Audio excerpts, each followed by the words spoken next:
Driver Subrahmanyam బాడీని నేనే చంపా అని వచ్చి జైలుకి వెళ్తే మళ్ళీ బెయిల్ మీద వస్తే మీ అంటే తిరుగుతున్నారు. ఆయన ఎమ్మెల్సీగా ఉన్నాడు, ఆయన పదవి కూడా పోలా. డాక్టర్ సుధాకర్ వాళ్ళు ఆనాడు ఎవరు మాట్లాడలేదు.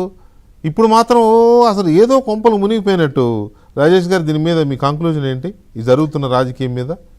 కాపు సామాజిక వర్గ ముఖ్యంగా కొత్త జనరేషన్ యువత చాలా అవేర్నెస్తో ఉన్నారు. జగన్మోహన్ రెడ్డి ఈ జిమ్మిక్కులు వీటిని పరిగణలోకి తీసుకోవడానికి అసలు ఇవాళ ఏ కుటుంబం సిద్ధంగా లేరు. మీరు గమనించండి అని మీరు అంటున్నారు. లేరు, నిజమే.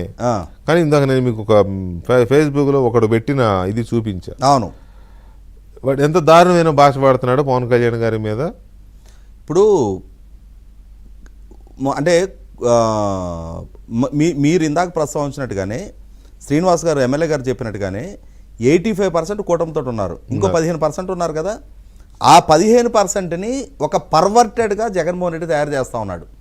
నేను ఇందాక చెప్పినట్టుగా అంతటి ఉన్నత విద్యావంతుడు ఉమ్మారెడ్డి వెంకటేశ్వర గారిని అంత హీనంగా ట్రీట్ చేసిన జగన్మోహన్ రెడ్డి ఇవాళ కొంచెం అగ్రెషన్ ఉండి, కొంచెం యాంటీ సోషల్ ఎలిమెంట్గా వ్యవహరించగలిగి, పోలీసులను కూడా ధిక్కరించి, అవసరమైతే హింసకు కూడా సిద్ధపడే వాళ్ళని ఇంకే విధంగా యూజ్ చేస్తాడు. ఇవాళ అటువంటి వాళ్ళందరినీ చేరదీసి మనకి నీళ్ళడుగున ముచ్చపు చెప్పులన్నో పక్కన ఉంటే నత్తగొల్లన్నో పక్కన ఉంటాయంట. ఈ నత్తగొల్లల సమూహం మొత్తం వైసీపీలో ఉన్నారు కాబట్టి వాళ్ళని ఇల్ట్రీట్ చేస్తున్నా అంటే జగన్మోహన్ రెడ్డి అండ్ ముఠా వాళ్ళని హైగా ఎలివేట్ చేసుకుంటా ఉన్నారు. వీళ్ళని ఇంతగా ఇల్ట్రీట్ చేస్తున్నా కూడా వాళ్ళకి వాళ్ళు రియలైజ్ కావట్లా.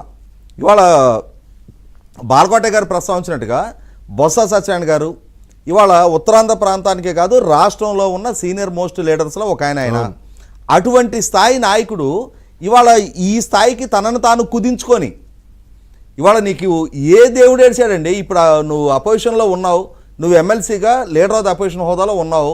నువ్వు ఇవాళ ఆ హోదాలో ఉండి ఒక కుల నాయకుడి స్థాయికి నిన్ను పరిమితం చేసుకోమని ఎవరు చెప్పారు నీకు? అంటే జగన్మోహన్ రెడ్డి చెప్తే నీకు ఇంటెగ్రిటీ లేదా?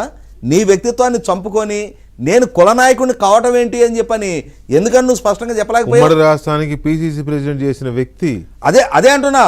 ఇవాళ నాయకుడు అంటే ఇవాళ సీనియర్ మోస్ట్ లీడర్లు కూడా వాళ్ళ ఇంటెగ్రిటీని చంపుకొని మరి పదవుల కోసం వాళ్ళు ఆలోచి పడతా ఉన్నారు. ఇటువంటి వాళ్ళని నాయకులుగా పరిగణించడానికి సమాజం సిద్ధంగా లేదు. 100% ముఖ్యంగా ఇవాళ ఆ బొత్స సత్యనారాయణ గారి కుటుంబంలో ఉన్న కొత్త జనరేషన్ పిల్లలు ఉంటారు చూసారా, వాళ్ళని ఆఫ్ ది కెమెరా వాళ్ళతో మాట్లాడండి, వాళ్ళు ఎంటర్టైన్ చేస్తారేమో దీన్ని. ఈ కల్చర్ని ఎంకరేజ్ చేయడానికి కానీ వాళ్ళు కూడా ఆ కల్చర్లో భాగం కావడానికి కానీ కొత్త జనరేషన్ అసలు సిద్ధంగా లేరు. ఏ సామాజిక వర్గమైనా సరే వాళ్ళ పిల్లల్ని చదివించుకుంటున్నారు. చదువుకున్న పిల్లలకి ఇవాళ నేను గ్రామీణ ప్రాంతం నుంచి వచ్చానండి, నా పిల్లలు హైదరాబాద్లో పుట్టి పెరిగారు, వాళ్ళు ఇక్కడ చదువుకున్నారు. ఈ కులాలు వీటి గురించి మాట్లాడుతుంటే ఏదో ఆటవికులను చూసినట్టు చూస్తున్నారు వాళ్ళకి అసలు ఇక్కడ ఉన్న పిల్లలకి బయట ఇప్పుడు చదువుకొని వచ్చిన పిల్లలకి అసలు ఇది ఒక క్రైటీరియా కాదు. అటువంటి అవగాహన లేకుండా తనను తాను కాక్రోచ్గా సంపాదించుకుంటున్న జగన్మోహన్ రెడ్డి ఈ అవుట్డేటెడ్ రాతి యుగం నాటి ఆలోచనలకి తను దిగజారుతా తనను నమ్మి తన ఆదేశాలు పాటిస్తున్నారు. అక్కడ రాజేష్ గారు, ఇప్పుడు వీళ్ళు కులం అనే కులాలను రెచ్చగొట్టే మాట్లాడుతున్న నాయకులు చాలా మంది నాయకులు పిల్లలు అవును వాళ్ళ ఇష్టానుసారం వేరే కులాలు వాళ్ళని పెళ్లిళ్ళు చేసుకుంటున్నారు. దట్ ఈస్ వాళ్ళ మెచ్యూరిటీ లెవెల్స్ అవి. నచ్చిన పిల్లవాడిని నచ్చిన అమ్మాయిని పెళ్లి చేసుకుంటున్నారు. కులంతో సంబంధం ఏంటి?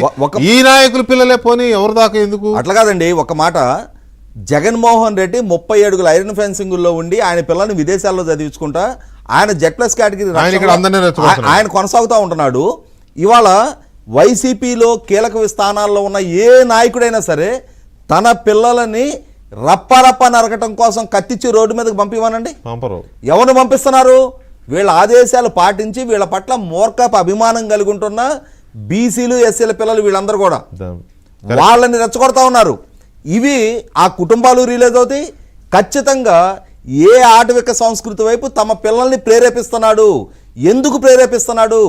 అతని రాజకీయ స్వార్థం కోసం ఎవరినైనా సరే వాడుకొని వదిలేస్తాడు అని చెప్పని ఇవాళ కళ్ళ ముందు చెల్లి కనిపిస్తూ ఉంది, తల్లి కనిపిస్తూ ఉంది. ఇవాళ ముద్రగడ పద్మనాభరెడ్డి గారి కుమార్తె క్రాంతి గారు ఆవేదన వ్యక్తం చేస్తూ ఉంది.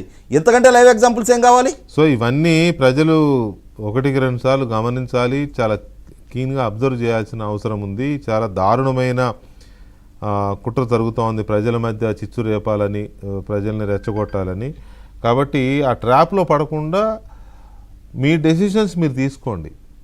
జరుగుతున్న పరిణామాలు మంచేది చెడేది, అలాగే మనం ఎలక్షన్లో వచ్చినప్పుడు ఎవరికి ఓటేయాలి, ఏ పార్టీ డెవలప్ చేస్తుంది, లేదు ఈ పార్టీ సరిగ్గా చేయలేదు మనం ఇంకో పార్టీని ఎన్నుకుందాం, ఈ నాయకుడు సరిగ్గా చేయలేదు ఇంకో నాయకుడిని ఎన్నుకుందాం. దట్